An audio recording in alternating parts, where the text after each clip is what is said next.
Hey guys, welcome to another episode of Right Politics. Today is November 18th, and I wanted to talk about some things that are happening on the international stage right now with the war in Israel. So, there has been 61 attacks by proxies backed by Iran on American troops, and there has been no fatalities, but about 18 injuries.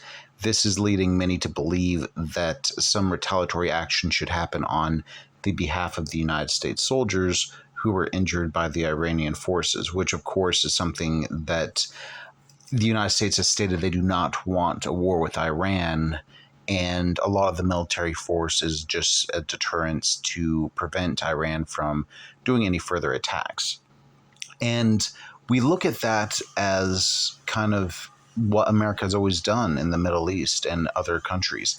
I personally believe that is what should have happened when the war in Ukraine was about to start, and we should have just lined up the borders with tanks and artillery and any of the nearby neighboring seas with our military and air-bearing ships, basically. So what's going to happen next is anyone's guess, but I believe that the most important thing is to keep United States citizens safe, also to keep Israelis safe, and the civilians on both sides, as well as hostages.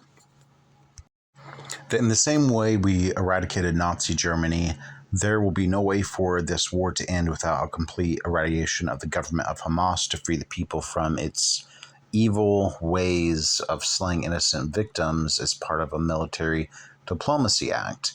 So I really would like to know what you guys think in the comments, because this is something that is going to grow nearer and nearer to all of us as Americans, as many Americans are taking up what is called the Lone Soldier Act, and they are going to these areas in Israel, and they are fighting on behalf of the Israeli army, completely funded not by the Israeli army, but by private donors. There was an 18-year-old girl who recently went to be a lone soldier in Israel and fighting alongside of Israel and the IDF, and who is completely funded by charity.